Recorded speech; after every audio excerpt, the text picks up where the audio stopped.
காலபுருஷனுக்கு 2ஆம் வீடான ரிஷபத்திற்கு 8-11 கூடைய குரு வந்து 3ஆம் இடத்துக்கு வருகிறார். 3ஆம் இடமான கடக உச்ச வீட்டில் வந்து குரு வருகிறார். அவரது பார்வை வந்து 7ஆம் வீடு, 9ஆம் வீடு, 11ஆம் வீடு ஆகிய விருச்சிக, மகரம், மீனம் அதில் விழுகுது. உங்கள் முயற்சிகள் கண்டிப்பாக வெற்றி பெறும். நீங்கள் முயற்சி எடுத்து நல்ல காரியங்கள் எதுக்காக இருந்தாலும் நீங்கள் முயற்சி எடுக்கிறது உங்களுக்கு வெற்றி ஆகும். டாக்குமெண்ட் பிரச்சனைகள் இருந்ததுன்னா இந்த வட்டம் தீர்வாகும். அதே மாதிரி 7 கூடைய வீட்டையும் பார்க்குறனால அப்போது கல்யாணம் ஆகாமல் இத்தனை வருஷமாக கல்யாணம் ஆகாமல் ரொம்ப நாளாக கல்யாணம் ஆகலான்னு இழுத்தடிச்சிட்டு ரொம்ப டிலே ஆகிக்கிட்டு இருந்தவங்களுக்கும் இந்த வருஷம் கல்யாணத்துக்கு உண்டான குருபலம் வந்திருக்கு.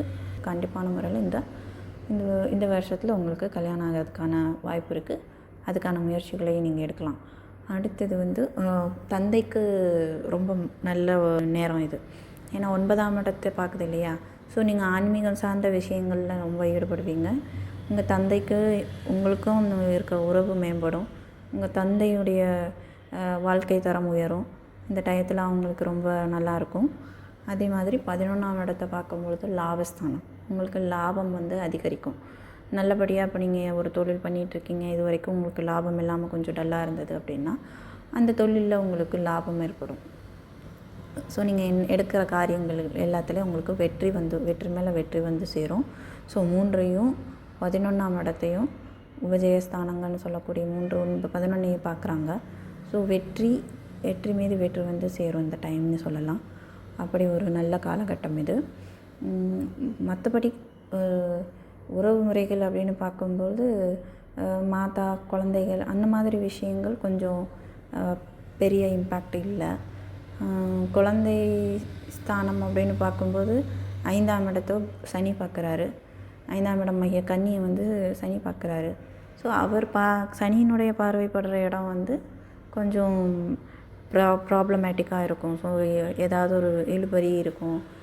இப்போ நீங்கள் குழந்தை பாக்கியத்துக்காக வேண்டிகிட்ருக்கீங்க, இல்லை வந்து பூர்வீக சொத்து விஷயமாக ஏதோ ஒரு பிரச்சனை ஓடிட்டுருக்கு, இந்த மாதிரி ஏதாவது ஒரு விஷயங்கள் இருக்குது அப்படின்னா அதெல்லாம் வந்து கொஞ்சம் பிரச்சனைகள் ஓடி அடையும்.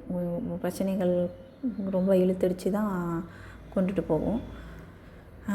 அது சனி பார்க்குறனால வந்து உங்கள் பக்கம் நியாயம் இருக்குமாயில் உங்கள் ஜாதகங்கள் நல்ல பலமான ஜாதகமாக இருந்துச்சு அப்படின்னா ஒரு இழுத்தடிச்சு உங்களுக்கு ஃபேவரபுளாக வரும். இல்லை அப்படின்னும் பட்சத்தில் உங்களுக்கு ஃபேவரபுளாக இருக்காது. அதுக்கப்புறம் வந்து புதிய முயற்சிகள் எது எடுத்திங்கனாலுமே வந்து உங்களுக்கு வெற்றி தான் வரும்.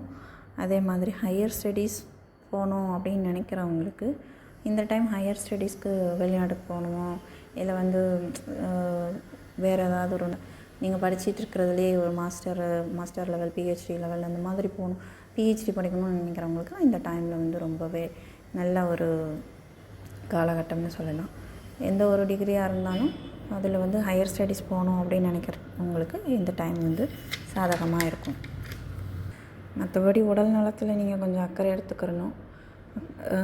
உடல் நலத்தில் அக்கறை எடுத்துக்கணும். குடும்பத்தை கொஞ்சம் பேலன்ஸ் பண்ணி கொண்டுட்டு போகணும். இந்த மாதிரியான விஷயங்கள் எல்லாம் நீங்கள் கொஞ்சம் கான்சென்ட்ரேட் பண்ணி பார்த்துக்கிறணும். வெளிநாட்டுக்கு போகணும் அப்படின்னு நினைக்கிறவங்களுக்கு பெரிய அனுகூலம் இருக்கிற மாதிரி எனக்கு தெரியல. ஏன்னா வந்து 12ஆம் இடம்ங்கிறது மேசத்தை வந்து குரு பார்க்கவோ இது பண்ணவோ இல்லை. மற்றபடி உங்களோட முயற்சி திருவினையாக்கும். அதன்படி பார்க்கும்போது நீங்கள் ட்ரை பண்ணலாம். அதனால் ஒரு பெரிய ப்ராப்ளம் இல்லை.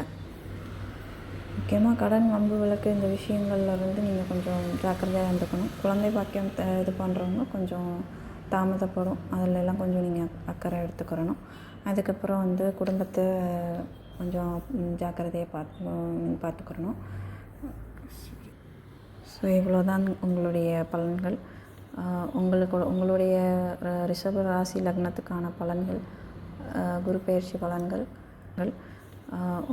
உங்களுடைய ரிஷப ராசி லக்னத்துக்கான பலன்கள், குரு பெயர்ச்சி பலன்கள் பார்த்துட்டு உங்களுடைய வியூஸ் என்னன்றதை கமெண்டில் பதிவு பண்ணுங்கள்.